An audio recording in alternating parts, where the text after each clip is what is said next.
যারা আলেমদের বিরুদ্ধে লেখে, ওপেন মানুষের কাছে ছোট করতে চায়, এরা সবগুলো মা বাবার অভিশপ্ত সন্তান। মুফতি আব্দুল মালিক হাফিজাহুল্লাহ হাজারো লাখো কোটি আলেম, মুহাদ্দিস, মুফতি, মুবাল্লিগ, মুজাহিদের ওস্তাদ শায়েখ মুফতি আব্দুল মালিক হাফিজাহুল্লাহ খতিব বাংলাদেশের ওলামায়ে কেরামের বৃহৎ এক জনগোষ্ঠী ছাড়া মুফতি আব্দুল মালিক দামাত বারাকাতুহুমকে সবাই চিনতেন না, কারণ সে নিজেকে গোপন রাখতেন, পর্দার আড়ালে রাখতেন। যারা আলেমদের বিরুদ্ধে লেখে, ওপেন মানুষের কাছে ছোট করতে চায়, এরা সবগুলো মা বাবার অভিশপ্ত সন্তান। একটা সন্তানও মা বাবার আদরের না। আল্লাহ হেদায়েত দান করুন। দেখেন না, বাংলাদেশে যদি হাতে গোনা 2-4-5 জন আলেম থাকে একেবারে টপ, এর মধ্যে টপ আলেম হাজারো লাখো কোটি আলেম, মুহাদ্দিস, মুফতি, মুবাল্লিগ, মুজাহিদের ওস্তাদ শায়েখ মুফতি আব্দুল মালিক হাফিজাহুল্লাহ খতিব, এই উঠেন কা, যদি আপনাকে মতো আমিও যাই, দশাটা কেমন হইব? এ বেরাম বেরাম মরাডারে মারো কেন, কয় লড়ে কেন? ভাই দাওয়াত আপনার, কয় আলহামদুলিল্লাহ। কয় আপনার বাড়ি? কয় নাউজুবিল্লাহ। একটু চিন্তা করেন তো, বাংলাদেশের ওলামায়ে কেরামের বৃহৎ এক জনগোষ্ঠী ছাড়া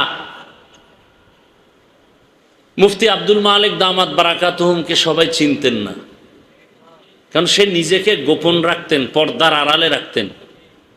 আমরা এই ছবি ল, আমারে ভাইরাল কর, আমার বয়ানটা কাট করে ছেড়ে দাও, লাইভ দাও, মানুষ আমাকে চিনুক, আমি মানুষের কাছে পরিচিত হতে চাই।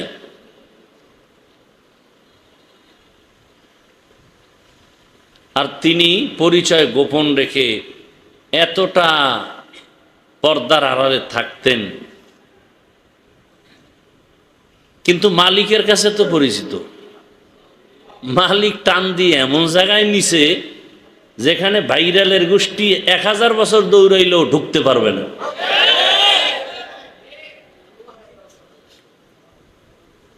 চিন্তা করার বিষয়। কিন্তু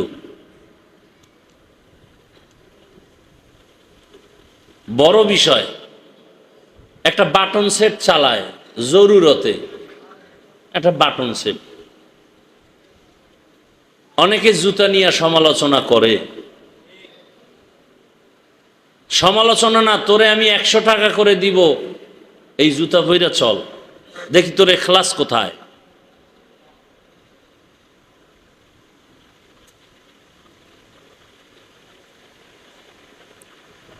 সেই ব্যক্তি সম্পর্কে আমি কালকে না কবে বলছি ঢাকায়, এই আব্দুল মালিক সাহেব এত বড় আল্লাহর প্রিয় বান্দা, সে এত বড় আলেম, মুহাদ্দিস, মুফতিদের ওস্তাদ, এ কথা যদি কেউ বিশ্বাস না করে, ওর অন্তর নাপাক,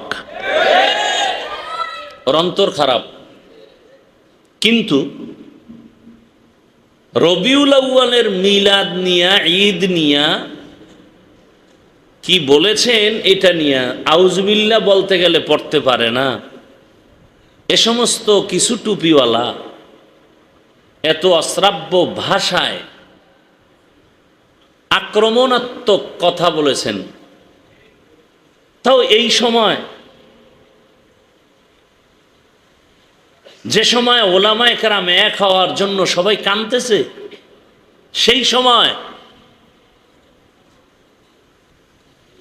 তাহলে ইহুদিকে গালি দিয়া লাভ কি? বিধর্মীকে গালি দিয়া লাভ কি?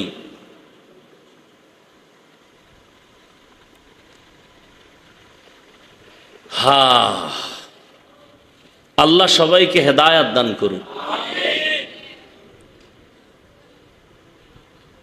আমরা নিজের হাতে বিচার করতে চাই না, সকল বিচারকের বিচারপতি রবের থেকে ফয়সালা চাই, এবং তার ফয়সালা কঠিন হবে।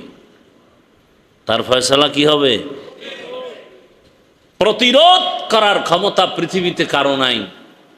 আমরা এমন একজনের কাছে বিচার দেই যেখান থেকে বিচারের ফয়সালা চলে আসবে, রায় আসবে, সেখানে আর আপিল করার কোনো সুযোগ নাই। ওলামায়ে কেরামদের সাথে যারা বেয়াদবি করবে কথার দ্বারা, লেখার দ্বারা, বলার দ্বারা, আল্লাহ ওদের হেদায়াত দান করেন। আল্লাহ তাদের হেদায়াত দান করেন। আল্লাহ তাদের হেদায়াত দান করেন। হেদায়াত যদি না থাকে ধ্বংস করে দেন আল্লাহ, ধ্বংস করে দেন আল্লাহ, ধ্বংস করে দেন আল্লাহ। এতগুলো মানুষের আমিন কবুল হইতো না? আমারটা হবে না তো এই মসজিদে বহু আল্লাহর বান্দার আমিন কবুল হবে। হেদায়েত চাইছি না, ওটা নষ্ট হয়ে যাক, ও উম্মতের জন্য একটা ক্যান্সার। আর ভাই ভুলের ঊর্ধ্বে কে? সবার তো ভুল আছে। রসুলের হাদিস যে যত বড় হুজুর তার ভুল তত বড়ই হবে, কারণ তার পেছনে তত বড় শয়তানি ধোঁকা দেয়। তার মানে কি মাইকে তুমি বলবা, ফেসবুকে লিখবা, এটা সমাধানের পথ? এই বেয়াদবি কেন? অবশ্যই মা বাবার বরদোয়া লাগছে ওই সন্তানের কপালে।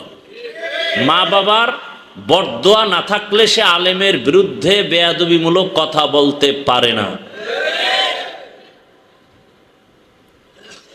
আবারও দোয়া করি আল্লাহ হেদায়াত দান করেন, আল্লাহ আমাকেও হেদায়াত দান করেন। লা ইলমা লানা ইল্লা মা আল্লামতানা ইন্নাকা আনতাল আলিমুল হাকীম। রব্বি ইশরাহ লি সাদরি ওয়া ইয়াসসির লি আমরি ওয়াহলুল উকদাতাম মিন লিসানি ইয়াফকাহু কওলি। तकबीर में कलमा में नमाजों में अज़ा में,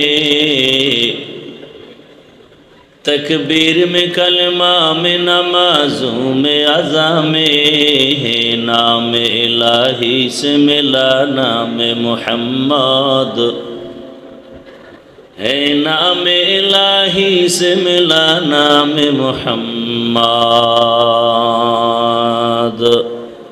फरमाते हैं आदम को मुझे खुल्द तरी में, फरमाते हैं आदम को मुझे खुल्द तरी में,